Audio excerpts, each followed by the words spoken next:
Yes, I'm standing for this video. I have yet to do that in my young YouTube career. I'm always sitting in the chair. Warframe in Digital Extremes has gotten me out of my chair to stand up and talk about a video and talk about their game. I put out a first impression video for Warframe under a month ago. One day on a whim, I was like, listen, I have nothing to play. This game is free to play. I'm going to check it out. What do I have to lose? I boot it up. I start playing it. And all of a sudden, I'm like, the gameplay's pretty good. The gunplay mechanics, smooth, fast, visceral. You jump, it slows down time a little bit while you're trying to aim. That's cool. And then you're going to tell me the melee is viable? And not only is it viable, but it is excellent. I literally, not that I have a build at this point, lead with melee. It's that much fun, and it's that feasible to use. So I do it. So I put out the first impression video, did really well. That's great. That's great for me. Awesome. But then I'm liking this game. I need to see this through. I need to see what the hell's happening. Let's progress. Why are people still playing this game so many years later? Why does Steam have an active account for PC players over 50,000 on average? Like, there's a reason, right? I need to find out what that reason is for myself. So I play the game.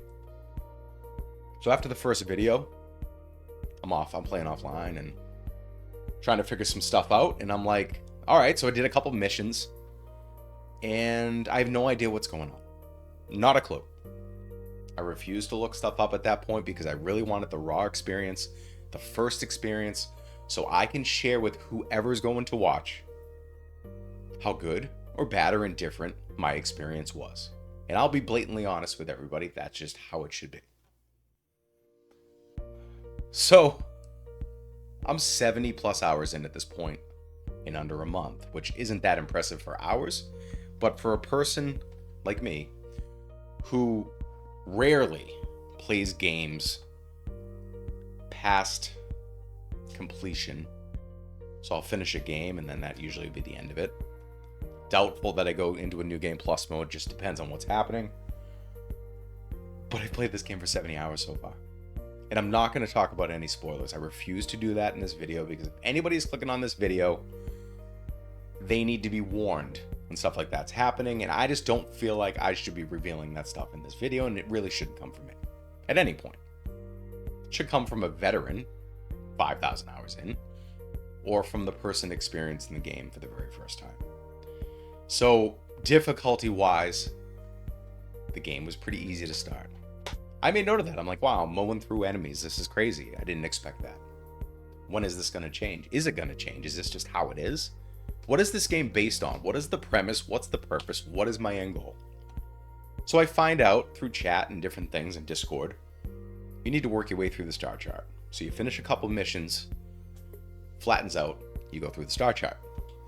So I go through Earth, going through all the mission nodes, going around, unlocking some cool blueprints, gathering some resources, making sure that I'm looting in every single layout and mission that I'm in.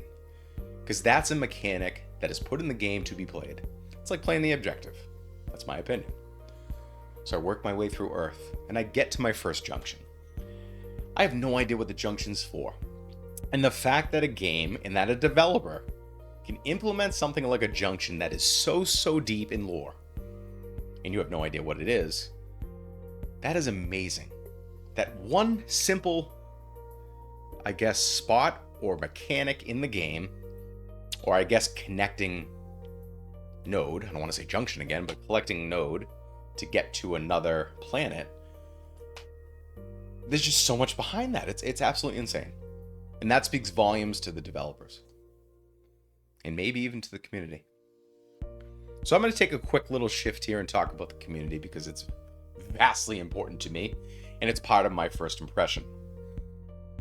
I can definitively say that the community for this game And the sample size that I've had now, after probably 10 live streams and multiple videos, so supportive, so thoughtful, so helpful, so kind and caring, and just amazing people. And no lie, like not even saying this for any particular reason other than just expressing how it really is. The community is something that I am definitely signing up to be a part of if they would have me. That's how I honestly feel. I have never experienced that in a video game. I'm sure it exists in other video game communities, but there's no way it's better than this one. There's just no way. The people are that good, and they're that important to me. So that speaks volumes to the people and to Digital Extremes, because they listen to their community, from what I understand. They listen to feedback. They understand what players want to play, because they play their games. They play their games, and they take into consideration that games need to be fun, games need to have a purpose, and games transcend certain things in life sometimes. That can be your comfort. Nothing wrong with that. So Digital Extremes puts out this game years ago. I'm playing this in 2024. What the hell is wrong with me? What happened? Why have I never played this game? Why didn't it come to mind? Why didn't I know about it? I play video games all the time. I have a YouTube channel. It makes no sense. So I work my way to other planets. I encounter the Grenier. I encounter the Corpus and their awful puzzles. And that was my first wall that hit. The Corpus puzzle was my first wall. And I'm like, damn, this is hard. I didn't even know. I didn't even know there would be some sort of puzzle like this that would confuse the hell out of me. But then I worked through it and I got past it. Now listen, I can do Corpus puzzles like nothing. I don't like them, but I do them. I can do them pretty well now. But that was a sense of accomplishment for me. That there's a small little puzzle, the small little tiny mechanic put in the game, made me feel like I have progressed, that I have made an impact, and that I am improving. Incredible that that's in the game. If you really think about it, if you deep down think about it. Story stuff we can't talk about, but the amount of lore, the amount of knowledge that the community has about the lore, the way that Digital Extremes was able to provide the storytelling is second to none. It's second to none, in my opinion, from what I experienced. So I can tell you where I'm at right now is 72 hours in, and I am nearing the new war. I won't talk about any of the previous quests. The planets, the different locations, the hidden secrets, the weapons, the frames. I could talk probably for 5 or 6 hours about the 6 Warframes that I have. I believe there's 57. I have 6 of them. 6! And I could spend 5 hours talking about it. I know I just repeated myself, but what are you going to do? It's part of life, right? If you're that super hyped up and excited about a game, then you repeat yourself. That's how it works. Wukong. My buddy Wukong. I love that frame. Love it. Love the special abilities. The Celestial Twin. It's OP. The traversal. Zipping you through the level. Amazing. Never mind the his Iron Staff. Pretty cool stuff. We're not going to talk about them all, but Neza is another one. Super fast frame.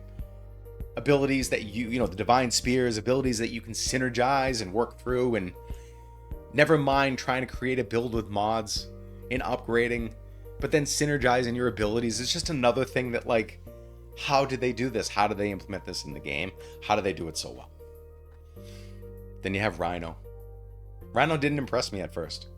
I was like, damn, he's slow. Because I started with Volt, and that's my first love. Volt is my first love in this game. I've never had a first love in a video game. That's crazy. Rhino grew on me, though. A max level Rhino completely changed my outlook. Although he's not my favorite, he came in handy against a really tough boss fight. So I have to respect Rhino for who he was. He helped me out of a tough situation. I love Rhino too. Ridiculous, I know. I have Vauban, but I haven't used him yet. Goss, fastest thing I've ever seen. Too fast for even my skill level at this point at 70 hours. I can definitively say that as well. but a really cool frame. And let's not even start talking about the Warframe drip or the fashion frame. I can't even talk about it. I can't. It's just that impressive. I don't know where I was headed with that, but yeah, 6 frames. I could talk all day about it. Primary weapons, secondary weapons. We can't talk about other stuff, obviously, at this point.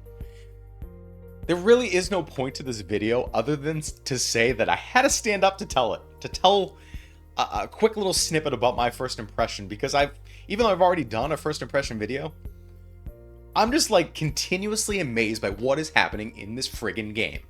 Digital Extremes, you are awesome.